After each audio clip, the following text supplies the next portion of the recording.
I've recently come across this card design and I've seen it called a few different things. So I'm going to call it an overlapping tri-panel fun fold. I've put together this template so you can see how the layers come together, and I'll walk you through the entire process. Today I'm also attempting a belly band closure, which I'll be honest with you, I never seem to get those right. So this should be a bit of an adventure. Hey everyone, it's Lean from ColoradoLean.com. Welcome back to the craft room. Before we start working on our card, let's talk about the paper that we're going to be using today. My card base will be the ivory card from the Coffee and Cream paper pack by Recollections. My mats will be this blue linen texture card that I get from my local print shop. And for my pattern paper, I'm going to be using a piece from the Fantasy Floral Recollections paper pad. And that is going to be this scrap piece here. Now, don't worry about writing down all the measurements and score lines. I do have a PDF download for you that you can find down in the description, as well as over on the corresponding blog post at coloradolean.com. I have brought in my rotary paper trimmer from Tim Holtz and Tonic Studios. And the first cut we need to make for our card base is on the 8.5 inch side. We need to cut it to 5.5 inches wide.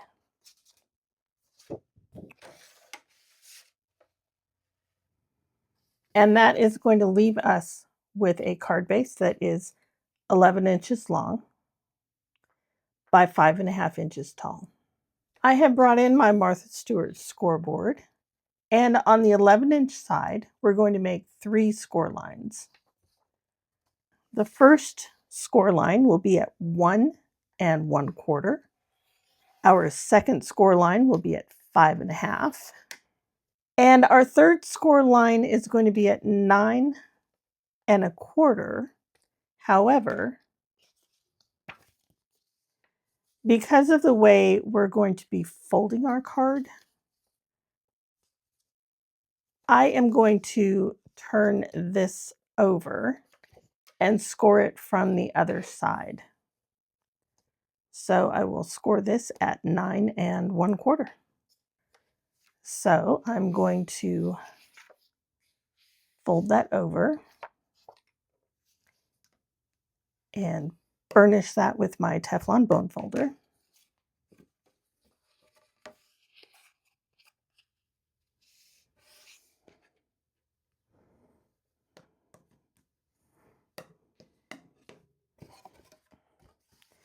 And then our first 2 folds go like this.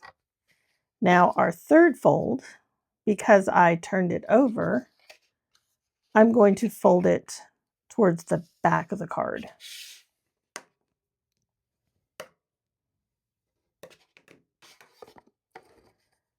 So when you set it up, this is how it's going to look. And you'll notice here on the PDF download that I have a very crude drawing of how your card should look. And then when you fold it, we have our overlap. Now that we have our card base done, let's go ahead and move on to our mats. And I have brought in the 8.5 inch guillotine trimmer from Tim Holtz, as well as my blue linen textured card. The first cut we're going to make is we will trim our card to 5 1/4.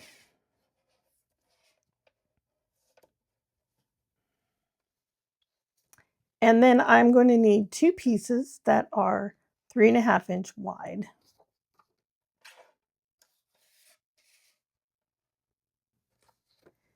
And then I need 1 piece that is 1.5 inches wide. And that is what we have left over. Now I need 2 pieces that are 1 inch wide.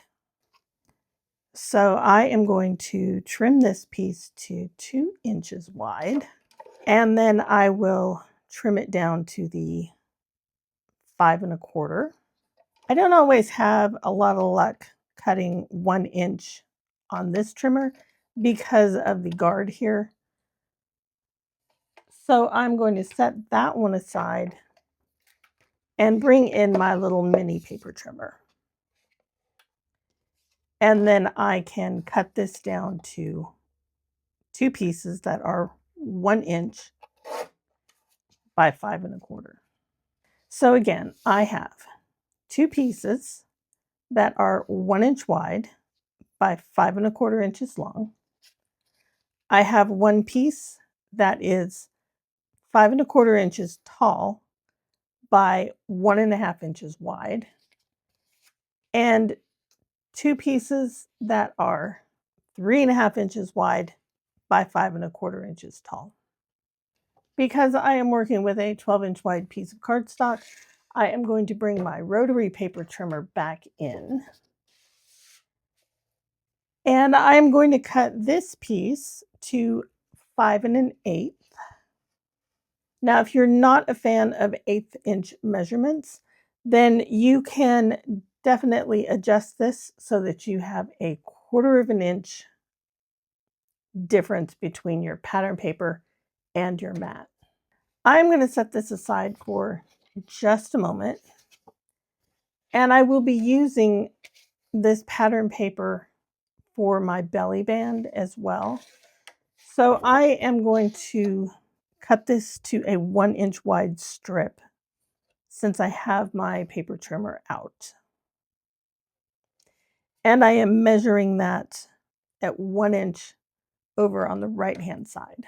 I have just been looking at my pattern and I'm trying to decide which end I want to start cutting on. And I think I'm going to start on this side and work my way in because I really want to try and preserve these flowers if possible. So I'm going to turn my paper upside down. And again, I have brought in my little mini guillotine.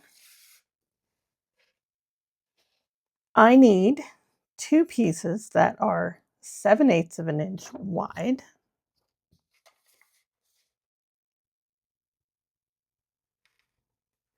Now my 1/8 inch cuts are going to definitely be approximate because there really is no measurement on here for that. So if they're a little off, I'm okay with that. If you would rather have precise 1/8 inch cuts, then I would suggest using a Fisker's trimmer or another paper trimmer that has measurements at every 1/8 inch. All right, my next cut is going to be at 1 3/8 inch wide.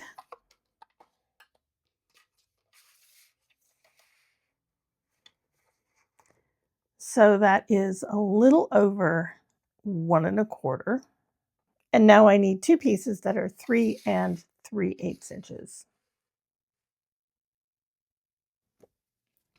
So again, I have 2 pieces that are 5 1/8 inch tall by 3 3/8 inches wide. I have one piece that is 1 3/8 inch wide, and then I have 2 pieces that are 7/8 inch wide. Because I have a double-sided paper, now is the time to figure out which pieces we want the floral to show and which piece we want this beautiful peach color to show. And I am definitely going to have the florals showing on this first flap. So I will keep that one up. Because I have the florals showing on there, I will put this one on the next layer. And then for this back layer, I really love how those flowers show, so I will definitely keep that like that. And for the inside, I think what I'm going to do in here is have the peach showing on this layer and then the flowers showing here. And then this portion right here, I can write my sentiment, or I can write my message. Now that I know how all of my papers are going to lay, I am going to bring in my Bearly Art Precision Glue, glue all my layers together, and I will be with you in a moment. Gluing our layers to the card base may be a little bit difficult to understand on here. So I have this laid out, decorating the inside of the card and decorating the outside of the card. So with the inside of the card, we want our 1 1/4 inch fold on the left-hand side. So that's here. So we will decorate that piece, the 3-inch piece, and then the 1 1/2 inch piece. And these are all going to be on the inside. So I have this piece here, and I was going to put this piece right here, and then this one here. Okay, and there's the inside of our card. Now to decorate the outside of the card, we want to flip it over so that the 1 1/4 inch strip is on the right-hand side. And then we will decorate that strip and then our 3-inch strip.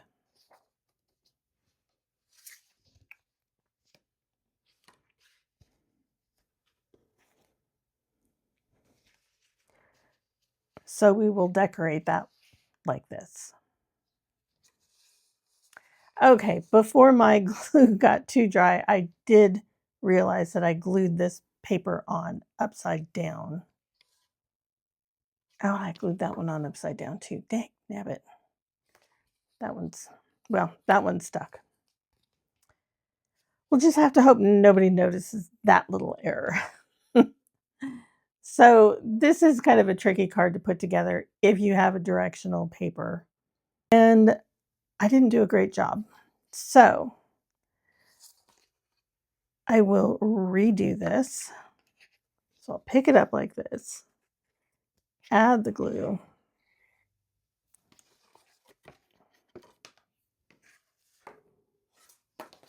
Okay. And now I am second guessing myself.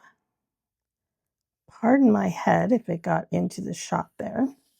Actually, this piece is on correct. Okay, that's fine. I was a little worried because this bud is going upside down. However, this bud is going upside down as well. So I think that's okay. So what I'm probably going to do next time I make this card, I'm going to glue my panels together, and then I'm going to look at them, and then I'm going to see which direction it goes, and then I'm going to draw some arrows on the back side, and I'll also draw arrows onto my card base to say, this is the top, this is the top.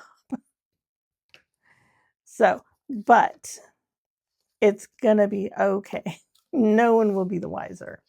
Here is our finished card base. Opens like that. And then that's the back. And again, I can write to my recipient right here. Now this is rather thick with the 110-pound card. And my sample is just a 65-pound card. So you can definitely see the difference in how thick they are. So you may want to consider just using 65-pound card. For my sentiment, I'm going to be using the Smiles and Hugs from the Garden Roses stamp set from Pink Fresh Studios. And I'm going to be stamping this with Gina K Designs amalgam ink that has been re-inked with obsidian black. And I have a small piece of the 110-pound ivory card that I'm going to be stamping this on. And I'd just like to say, Sissy, I cleaned it. Are you happy now? My sister has been on me for a while about cleaning my Misty stamping tools. And she even gave me a small bottle of hand sanitizer so that I could do that. So, just for you, Sissy, I cleaned it. All right, I have that centered on there. Okay, I like how that looks. To cut out my sentiment, I'm going to be using the Spellbinders Nestabilities Label 4 die set. And I'm going to be using this small one here. And I'm also going to use a small piece of the Best Ever Craft Tape to hold that in place. And there is my sentiment. Now, the only thing I wish was different about this die set, in fact, most of the nestability dies, they don't actually nest very well. The next larger die in this set is this one. And to me, that is too big. So I've also cut this same shape from my matte paper. And there are a few different things that I could do. I'll bring in a little scrap piece so that you can see this. And I could do something as simple as offsetting it to the side or doing kind of a drop shadow kind of thing. But what I'm going to do today is I'm going to cut this blue layer in half.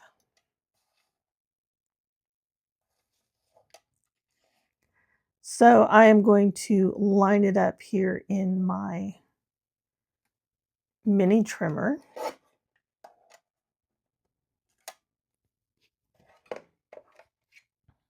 Now you could do this with a pair of scissors. Of course, that would probably be a little bit easier for most people. Not for me, but for most people.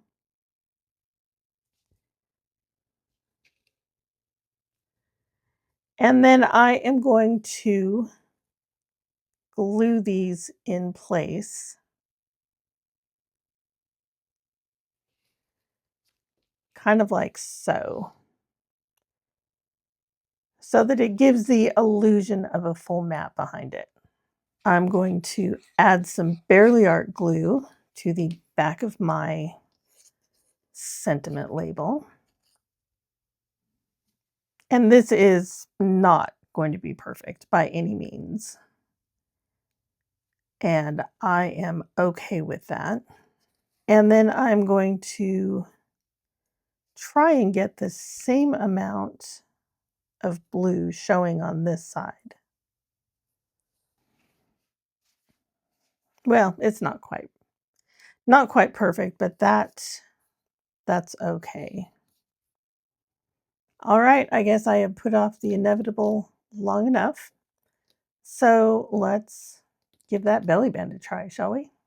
So the first thing I am going to do is I'm going to loosen these fibers a little bit.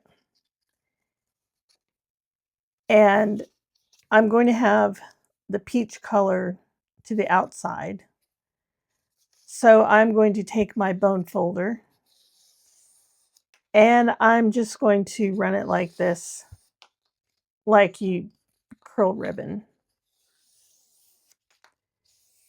And this is just going to help the paper to pick a different shape, I guess you could say.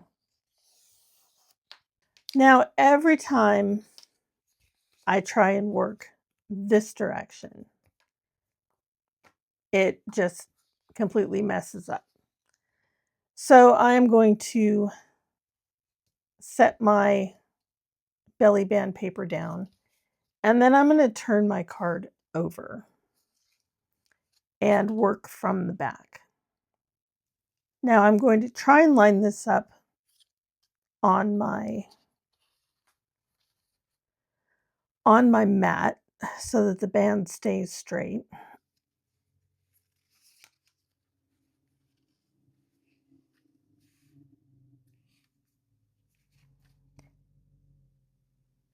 And then I'm going to bring it over.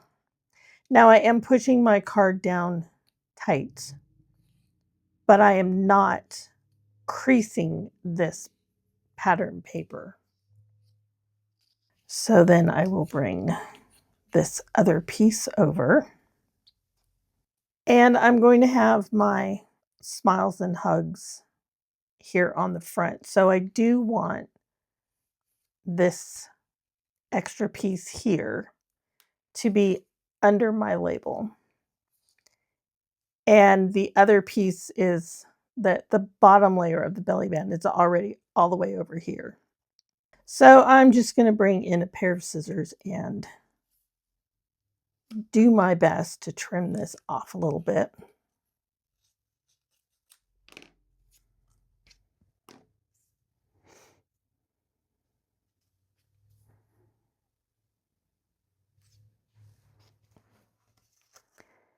And then I will add some glue.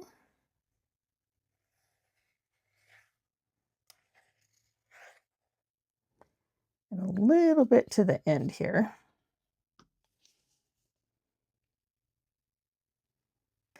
And then we will hold this in place. And of course, I didn't get it straight. Oh well. We are just going to go with it and see what happens. Okay, so I have my band. It does not fall off, but when I take it off, can I get it back on? So it comes off really easily. And I am going to turn this around.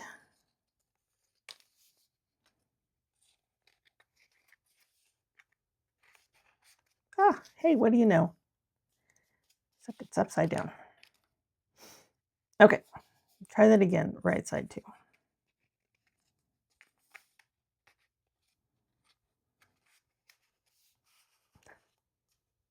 Hey, look at me. I made a belly band that doesn't fall off and it goes back on. Okay, I feel pretty darn good about that. And then now we can just add our little label on there. So I'm going to add some Barely Art glue to the back here. I definitely don't want to go all the way to the ends because I do not want to glue this to my card, but I do want to make sure I cover up my little seam here. And there we go. Okay, it still does not fall off. It comes off, card opens.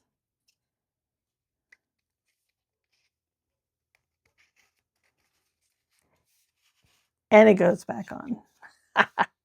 Yay, go me.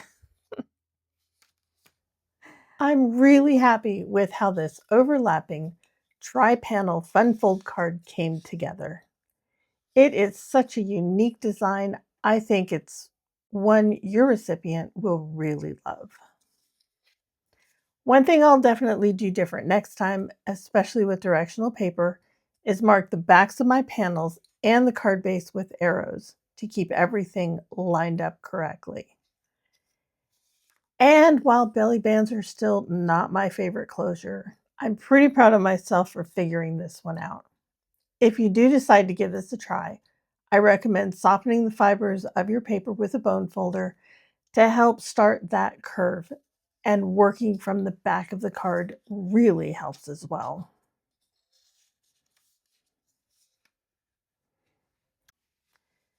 I did make a second card to share with you. The pattern paper is from the Graphic 45 Midnight Masquerade collection. I have had this paper for many years from a mini album class that I took at a Stamp and Scrapbook Expo. Now, for this version, I did use 65-pound cardstock for the belly band. It was a little more stubborn than the heavier pattern paper, but softening the fibers first made a big difference. Now, don't forget, I do have a free PDF download with all of the measurements linked down in the description, as well as over on the corresponding blog post at coloradolean.com. Now, I'd love to hear from you. Are belly band closures something you love, or do you avoid them like I do? And if you have any tips or tricks, be sure to share them with me down in the comments. Thank you so much for spending some creative time with me today. If you enjoyed this project, I'd love it if you gave the video a thumbs up. And if you're new here, be sure to subscribe so you don't miss the next tutorial. I'll see you soon.